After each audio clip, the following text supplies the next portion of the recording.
Germán Rodas, coordinador de la Comisión Nacional Anticorrupción, bienvenido a Contacto Directo. Gracias a usted, buenos días, Stephanie, un saludo cordial a los televidentes. Buenos días también. Han hecho ustedes una carta, un pedido público a los candidatos para que anuncien sus definiciones, sus compromisos en el ámbito anticorrupción. Y uno de esos pedidos es que digan si en los primeros 90 días de gobierno ellos están dispuestos a tomar acciones para que sean identificados, sancionados los hechos inherentes, por ejemplo, al caso Odebrecht. ¿Qué está pendiente aún ahí de lo que conoció la Comisión Anticorrupción? Yo pienso que en el tema Odebrecht están pendientes casi todo.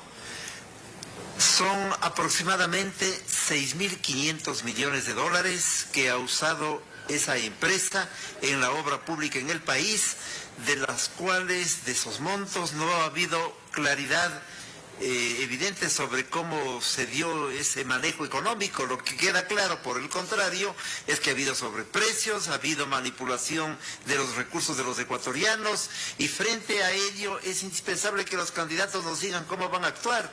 ¿Qué vamos a hacer frente al tema de Manduriaco, de las hidroeléctricas como la del Pacífico, del tema del metro de Quito? Es decir, donde ha habido grandes inversiones provocadas particularmente en el gobierno anterior, y en donde además han quedado clarísimos que los sobreprecios, que el manejo inescrupuloso de los recursos ha sido la tónica con la presencia de Odebrecht. Eso hay que generar una investigación a partir de una voluntad política del régimen para que se aclaren las circunstancias, se establezcan los responsables, se los sanciona y se busquen los recursos, de tal manera que comencemos en serio esto que llamó el presidente de la República, el actual, la cirugía mayor que no ha existido. Pero lo que comprobó la justicia en el caso Odebrecht es que esta empresa, Odebrecht, pagó sobornos para conseguir sus contratos, y allí están sentenciados exfuncionarios del gobierno de Correa, el ex vicepresidente Glass,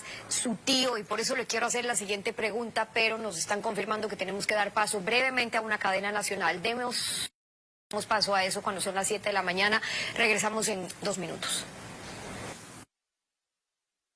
Bien, seguimos conversando con Germán Rodas, el coordinador de la Comisión Nacional Anticorrupción. Y hablábamos del caso Odebrecht. Le decía que ahí hubo sentencias en el caso de asociación ilícita, pero si se asociaron, el tema era para qué, y de ahí la investigación que se pidió de los delitos conexos.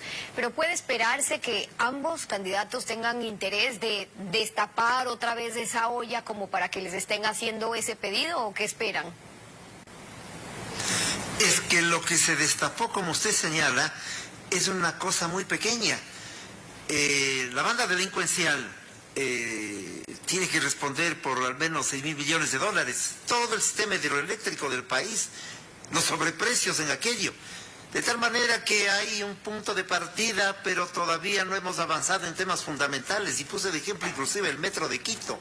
De tal suerte que hay que actuar con una voluntad política desde las más altas esferas para que efectivamente se logre lo que el país insiste: sanción a los culpables, la búsqueda de los recursos y ojalá encontrar esos recursos tan indispensables para la economía de nuestro país. Pero me refería un poco al pedido que están haciendo los candidatos, porque estamos a 7 días de esa segunda vuelta. Lo que esperan realmente es que dejen por sentado qué es lo que van a hacer en esos casos, o de hecho si es que no van a hacer mayor cosa.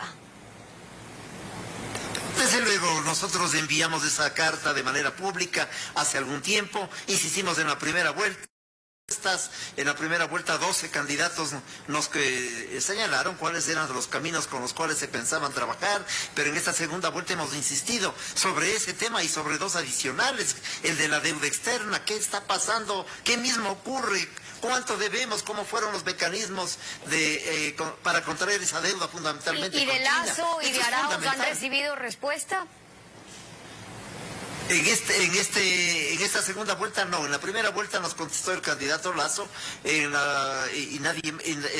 respecto de los finalistas. Esa es la verdad de los hechos. Aspiramos a que en las siguientes horas nos han hecho llegar de alguna de las 2 candidaturas del señalamiento, que en las próximas horas llegaría una contestación adecuada sobre nuestras inquietudes. El siguiente pedido que les hacen es que digan si ellos están dispuestos, los candidatos, en los primeros 90 días a impulsar esa auditoría integral de la contratación de la deuda externa. En el gobierno de Moreno, en el anterior, eso incluye la deuda que comprometió el petróleo y las negociaciones con China, el negocio de los intermediarios. Incluye todo, porque claro, si este es un tema de secreto de Estado y sobre todo ha sido un elemento que en la economía nacional ha distorsionado gravísimamente la existencia misma de los ecuatorianos, provocando inequidades graves. Y sobre todo porque los pagos, aún en épocas de pandemia, de determinados montos de la deuda, de tramos de la deuda, nos demostraron que algunos beneficiarios están vinculados a aquello que se conoce como los tenedores de la deuda. Todo aquello hay que clarificar y eso hay que hacerlo con prontitud. No puede ser, porque además se tratan de montos fabulosos y de negocios importantes, de tal manera que están en la obligación de darle un mensaje al país respecto de cómo se va a actuar. El gobierno anterior hizo empréstitos formidables, de tal manera que hay que saber también los niveles de la inversión y el entorno y el contexto en el que ocurrieron estos asuntos. ¿Por qué no exigirles a los candidatos que especifiquen sus intenciones en el campo de la justicia? Es decir, un candidato Lazo ofrece crear esta Comisión Internacional contra la Lucha Anticorrupción o una reforma para el Consejo de la Judicatura, pero sin mayores detalles del cómo. Arauz habla de recuperar la justicia, no descarta para ello hacer una asamblea constituyente y ahí deberían contar el cómo, porque tenemos experiencia en haberle metido las manos a la justicia en este país. ¿Qué puede lograr, por ejemplo, una constituyente en lo que se refiere a jueces, a fiscales? Hay una pregunta que está muy claramente dirigida en este sentido, porque la Comisión Nacional Anticorrupción ha hablado siempre y ha trabajado y ha propuesto un sistema nacional anticorrupción que dice relación precisamente con lo que usted señala, Stephanie, es decir, saber cómo va a ser la voluntad política del régimen para apoyar la conformación de jueces y fiscales anticorrupción, por ejemplo, en los espacios de la justicia y del seguimiento a través de los organismos de control, como es el caso de la Fiscalía. Allí hay que dar todo el apoyo. Lo hemos señalado insistentemente aquello. El eje transversal en materia de educación es fundamental. Hay que entregar un eje transversal sobre ética y sobre valores, no a los niños y a los jóvenes, al sistema educativo y a la sociedad en su conjunto. Pero en el tema anticorrupción, en cuanto a la justicia, ¿qué es lo que le preocupa con los antecedentes que ha venido investigando la Comisión Nacional Anticorrupción en cómo se puede dar, con lo que han anticipado los candidatos, el manejo de la justicia? Pues primero los niveles de independencia, que son fundamentales, y el fortalecimiento económico también para que la justicia cumpla algunas actividades y acciones con los recursos indispensables, para que no nos digan, como no hay fiscales anticorrupción o como la Fiscalía no tiene la gente suficiente porque no hay recursos, no podemos avanzar en más, de tal manera que son estos elementos claves. Y mire usted que estamos hablando de los temas de la anticorrupción, que parecería que en el ejercicio de la práctica política de la segunda vuelta electoral y del debate en general no fue un elemento sustantivo y fundamental. Otro de los pedidos que le hacen, bueno, en relación a esto es si se va a facilitar la participación de la sociedad civil en los espacios de control, si van a impulsar unas reformas de fondo, dicen ustedes, respecto a la contratación pública. Su comisión, la anticorrupción, desde el 2015 ha venido denunciando casos de corrupción desde la sociedad civil, algunas que siguen ahí a la espera. Y en contratación pública, el que cobren este peaje, la coima, los funcionarios, las autoridades corruptas, que para dar un contrato cobran como si fueran dueños de los dineros del pueblo, no es de ahora, ni de uno o tal gobierno. Está institucionalizado el robo. ¿Qué reformas deberían estar ofreciendo hoy mismo los candidatos si de verdad quisieran combatirlo? Aquello va dentro del sistema, de la estructura del Sistema Nacional Anticorrupción. Hay un proceso colusorio evidente, como el que usted acaba de señalar, entre los sectores públicos y privados, con la finalidad de obtener ventajas en los contratos. Aquellos contratos a dedo, por ejemplo, con emergencia. En emergencia a dedo. Yo me acuerdo el país se acuerda del régimen anterior sobre el mecanismo, la contratación en emergencia generó distorsiones gravísimas en el manejo de los recursos de los ecuatorianos. De tal suerte que hay que implementar mecanismos de cambio al sistema de contratación pública. Todo aquello forma parte del sistema nacional anticorrupción, inclusive si es indispensable buscar y fabricar mecanismos distintos en la formación de la Asamblea Nacional, aquello ha de ser parte de estos elementos convergentes del Sistema Nacional Anticorrupción. Este sistema no puede ser aislado, no puede ser centellas en la Asamblea Nacional, en alguna ley. Tiene que ser un engranaje que se construye con el ejercicio político de los diversos sectores que constituyen el Estado ecuatoriano. Esto es lo que estamos provocando, que nos respondan los candidatos y generando también el debate en el país y la participación de la sociedad civil. Nosotros somos precisamente la demostración de aquello.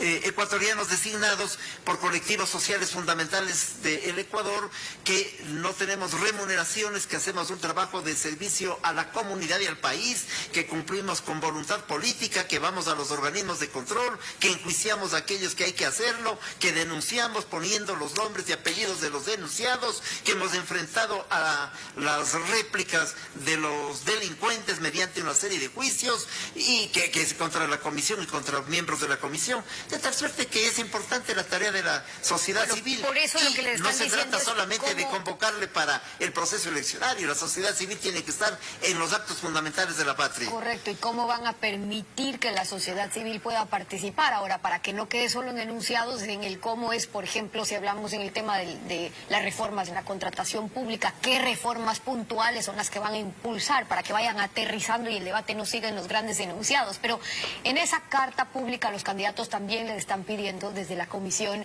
que en esta semana anuncien quiénes van a ser los responsables del manejo económico, social, político del país. O sea, quiénes van a integrar el gabinete, quiénes van a ser los ministros.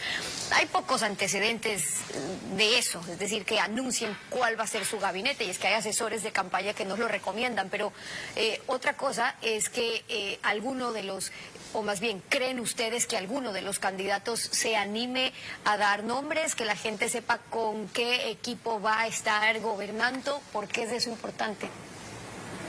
Es muy importante por lo siguiente, porque por lo menos lo que nos las candidaturas es que no van a gobernar con aquellos delincuentes que están siendo perseguidos, con aquellos que han usurpado los recursos del pueblo ecuatoriano. Esto es fundamental decirle al país, darle tranquilidad, porque caso contrario pues puede ocurrir que cualquier personaje llegue a formar parte del gobierno, o por improvisado o porque la delincuencia organizada lo requiere en un puesto determinado. Hay ejemplos de aquello, y hay dos ejemplos que también en la historia del país son fundamentales para señalar que ha habido procesos electorales en los cuales los candidatos han señalado con anticipación los nombres. Uno de ellos, recuerdo yo, que fue el arquitecto Durán Ballín, en su candidatura lo señaló de manera expresa. Esto nos va a dar tranquilidad a los ciudadanos para saber que el colectivo del ejercicio del poder son ciudadanos de responsabilidad, de méritos, y que pueden contribuir al desarrollo del país y no al asalto, que es lo que ha ocurrido en el último periodo. El pedido que hace desde la coordinación de la Comisión Nacional Anticorrupción, hay un tema fundamental. ¿Cómo no? Hay un tema fundamental. En este mes se cumplen 6 años del terremoto de lo que ocurrió en Esmeraldas y en Manabí. 3.500 millones de dólares que nadie sabe dónde están. ¿Cómo se invirtieron? Esa es otra de las preguntas que les decimos también a los candidatos. Averigüen y sancionen a los que se llevaron el dinero que estaba previsto para mitigar el dolor y la tragedia de dos provincias fundamentales de la patria. Germán Rodas, coordinador de la Comisión Nacional Anticorrupción, gracias por venir a Contacto Directo. Gracias a usted, buenos días. Buenos días también.